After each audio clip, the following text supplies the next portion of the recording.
This week's best MMA bets. We're talking UFC 304. I'm going to give you guys my lock of the week, my most confident picks. We'll talk favorite underdogs, props / value bets, and then we'll finish it out with the parlays. So make sure you guys smash the like button. If you're new to the channel, subscribe, turn the post notifications on, and share the video too.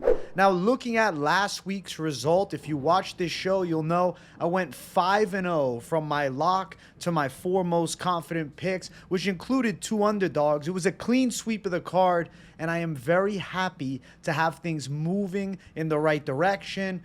Chalky Locky, Miranda Maverick with the win. Underdog, Duho Choi. Underdog, Bruno Silva. There was a lot of successes on the last card, and I'm very happy to have it all coming together. And I'm feeling confident heading into UFC 304 that I got some money picks as well. So we're going to jump right into it. The lock of the week. From Manchester, England, Muhammad the Punisher Mokaev. Muhammad Mokaev is this week's lock. I think he has a great chance to beat Manel Kape, and I won't lie to you. The odds to me are decent. At -150, I know people will say, oh, but you're betting on a young guy. He's unproven.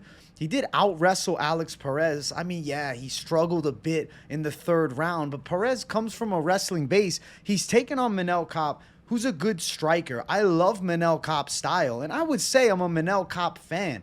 I think he's got great hand speed. He does have power for sure. He flows striking extremely well. But when you have Mokaev's chain wrestling pressure, a striker like Mokaev, I don't think he's able to keep up. I think there's going to be too much with the takedowns, too much with the offensive wrestling, chain wrestling for the win. I expect Mokaev to get some control time, whether it's against the cage or landing a takedown. And it's not like Mokaev's a dead fish in the striking. He's pretty quick, and I think he's very competent in the stand-up.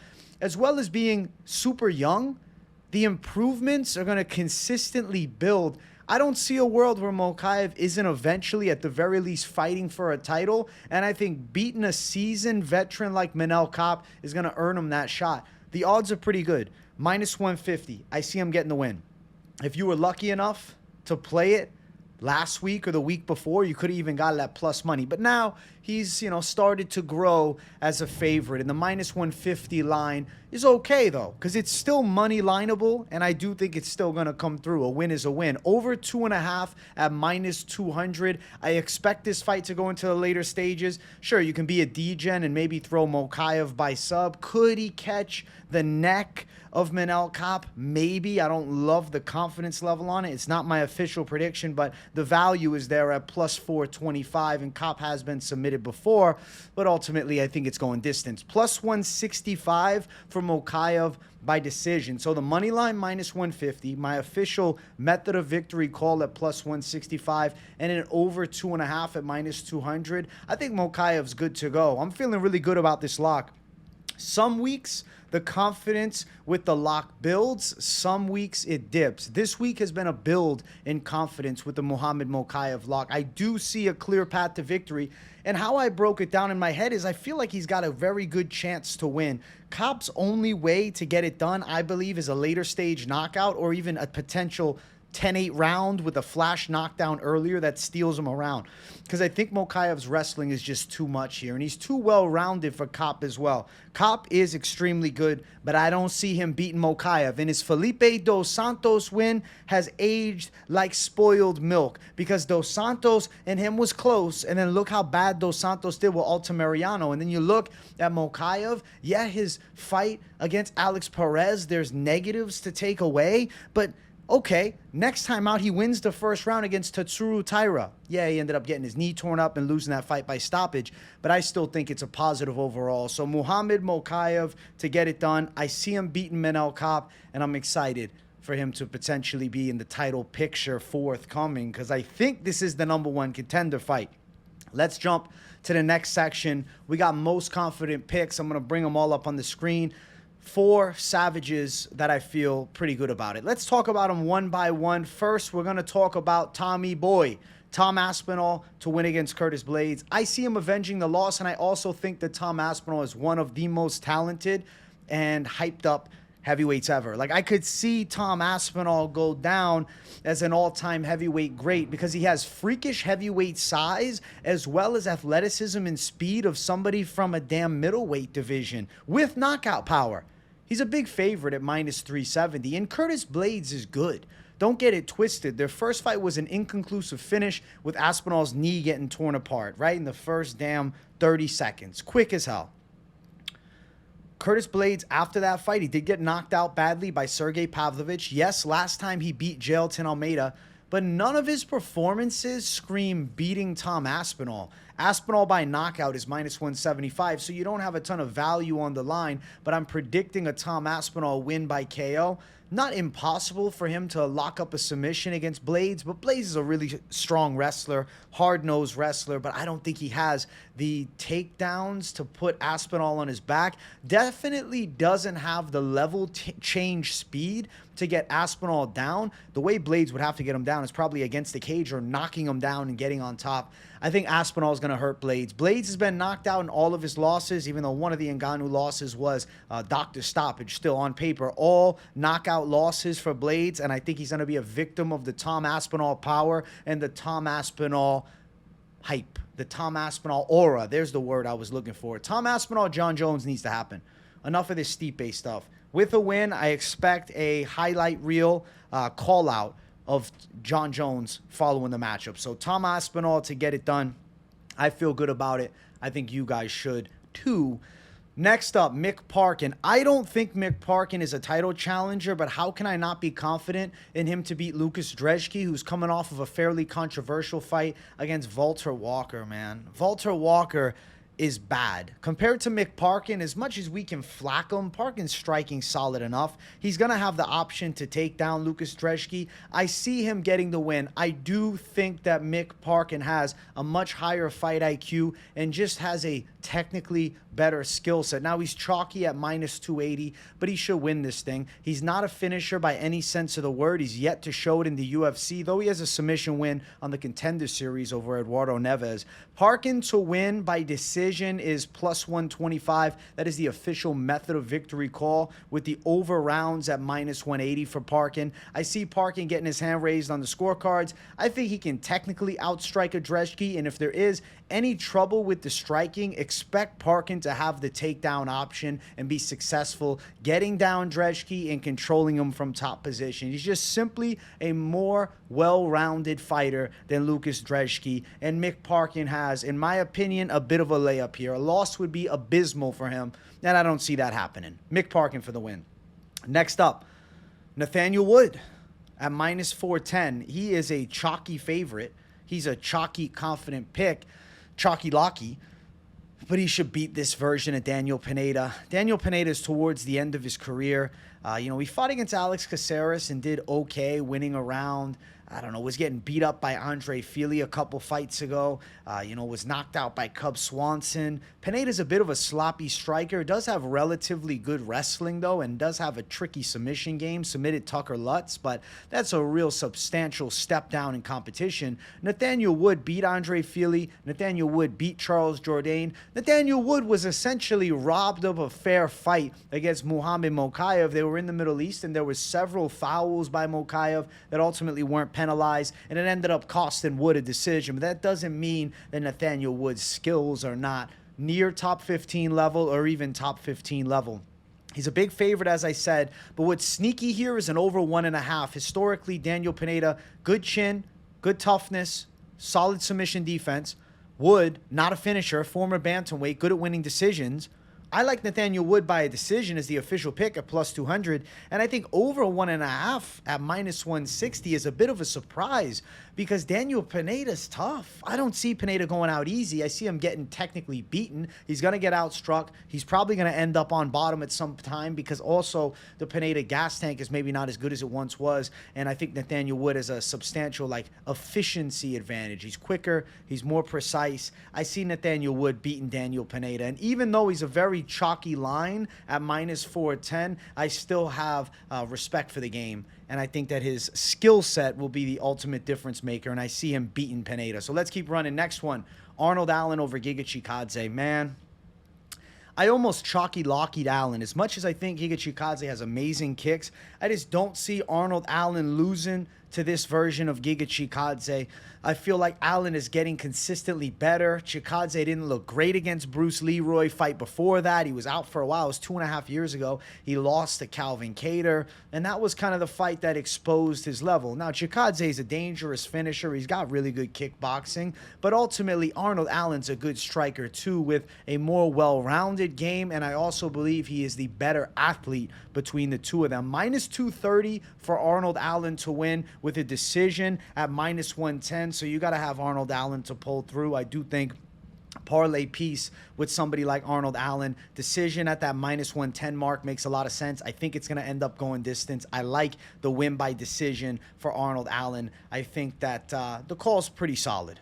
I feel pretty good about it. I feel pretty excited for it. I think that's money. So we're going with Arnold Allen as the final of the most confident pick. So 5 confident calls on the card with the lock included is Mokaev, Aspinall, Parkin, Wood, and Arnold Allen, all to win. But now I want to chase a little value. So let's talk about the underdog section. I am going with Oban Elliott as a confident dog. I think he can pull through. Now, ultimately, I recognize Preston Parsons is a menace with his wrestling, and he can give Oban Elliott a lot of trouble if he stays in top position. But Elliott does have good jiu-jitsu, and I believe in the upswinging potential. He's a plus 120 dog. Would be a riskier bet for sure. Even at close money odds, Oban Elliott is relatively unproven, whereas Preston Parsons has done well against a Trevin Giles, beat Evan Elder, which is a big win, beat Matt Semmelsberger. There's things to like. So Oban is not the most confident call of the night or anything, but he is a dog pick that I have to mention. I like the Welsh gangster. Also, Gregory Rodriguez at plus 125. But this is a fight that I do feel I'm more on the 50-50 side with CLD having a substantial chance of a knockout. We've seen Gregory Rodriguez sniped by big straight shots. If Gregory can't get the fight to the ground and he doesn't land some menacing punches early, I think CLD could catch him. So I'm a little bit, more hesitant with the underdogs this week. I don't think to go chase underdogs is, your best bet. I think there's some confident picks that have a good chance of coming through. A couple you could parlay up, even a money lineable Muhammad Mokaev call that is probably better than trying to just chase value with Oban Elliott or Gregory Rodriguez. But still, they're underdog picks that I had to mention, and they're two savages that I think can end up winning fights. So Oban Elliott and Gregory Rodriguez, but ultimately hold tight, especially with Gregory Rodriguez. I want to wait till weigh-ins. He took this fight on short notice. I want to see the scales. I want to see the face-off. I want to take a little more time on that one. So I would wait until weigh-ins before placing the bet. So watch Friday's video, and I'll give you my finalized pick on that Gregory Rodriguez CLD fight, because I do like CLD a lot, and there could be a pick flip. So maybe. We shall see. We shall see. I do want to jump to the next segment. If you guys are enjoying, make sure you smash the likes. If you like the vibe, keep it locked in on the channel and subscribe too. I don't know why you wouldn't.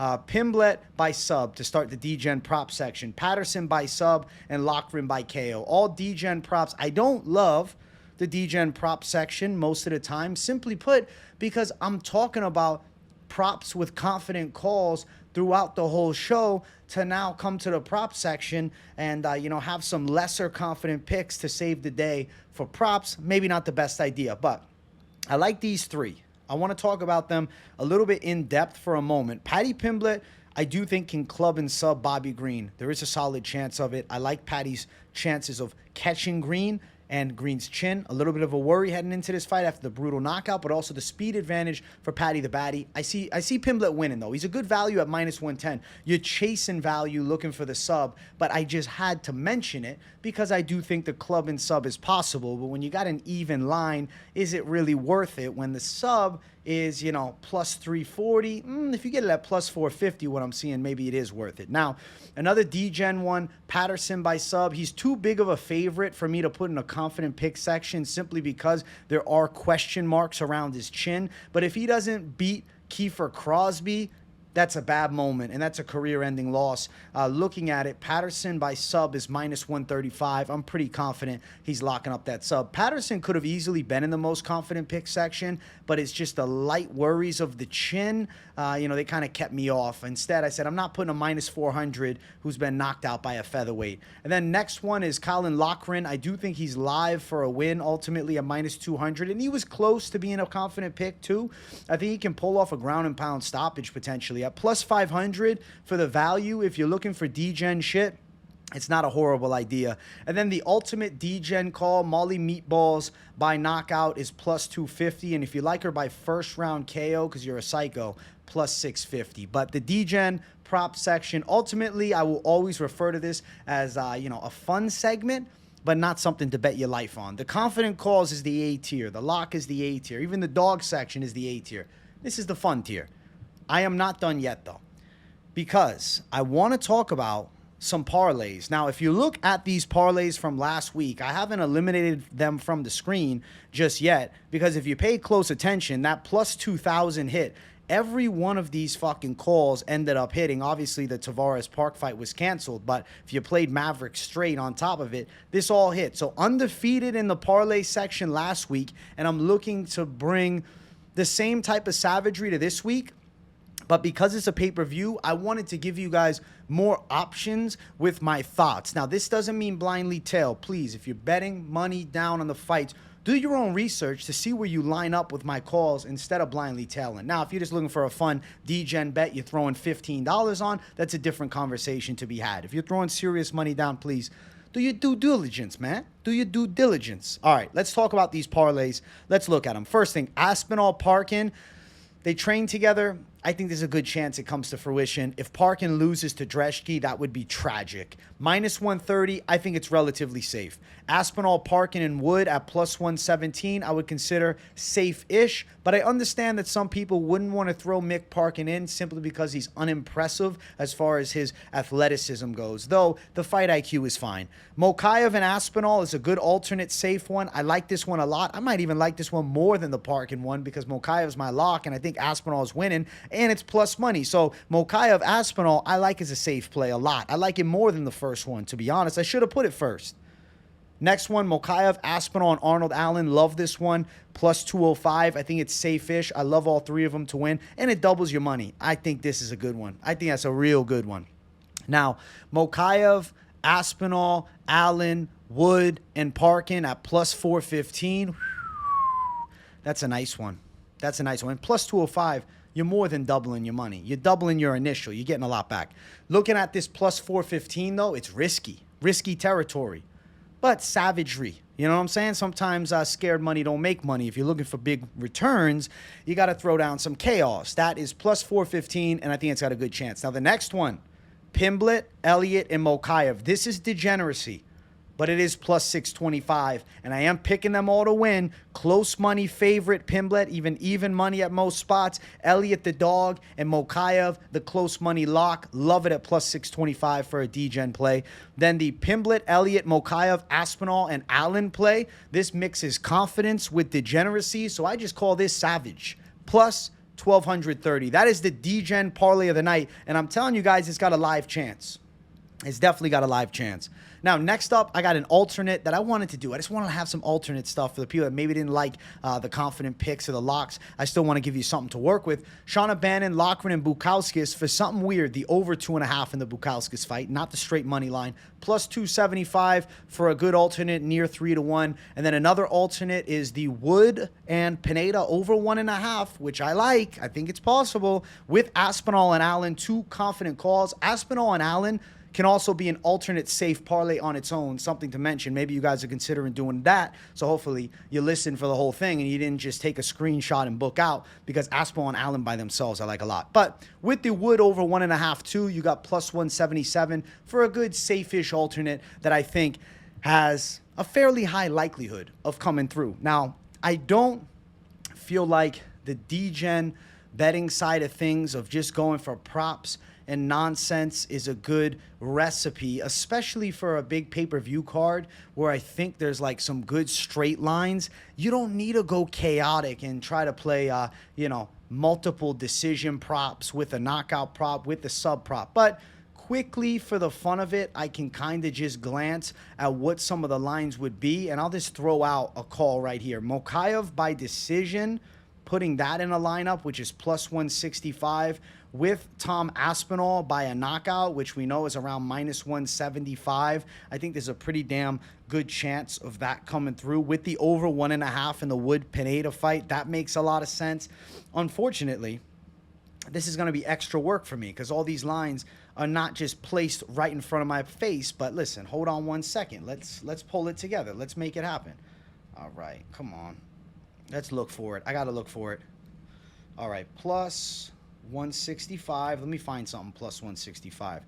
Okay, the plus 165 with the minus 175. Just these two alone is actually not bad. Just Aspinall knockout and then the damn Mokaev decision plus 316. So you're already getting, you know, relatively good plus money. Now I want to see if we throw the over 1.5 with Pineda. Yeah, it's still sitting around minus 160. Let me bring that up to boom, boom, boom. Okay, those three together plus 577. Degeneracy for sure.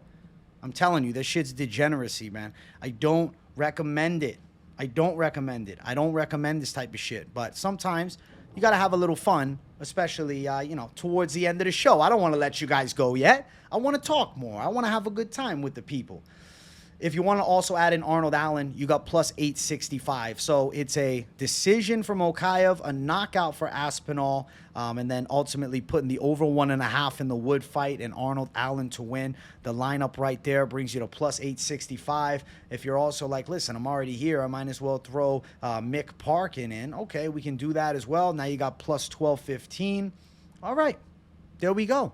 And then, because you know what? I feel like being a degen, just to finish it out, we'll throw Paddy Pimblett plus 2,505. And then if you had Oban Elliott as well, plus 5,631. Not recommending it, but just to finish out, that is the degen section live on the fly.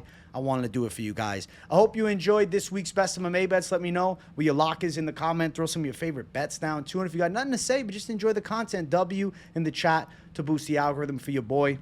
Hope you guys have enjoyed. I'm riding high after last week, so I'm feeling damn good heading into UFC 304. Make sure you subscribe if this is your first time on the channel. I promise you, you won't be disappointed with the daily content and the daily live streams. There's a lot on this channel that goes down, and you don't want to miss the Fight Companion either, which is this Saturday, 6 p.m. Eastern time for the entire card. I'll be live for it. Smash the likes on your way out. Thank you guys for watching. I appreciate each and every one of you, and I'll see you all in the next one. Peace out.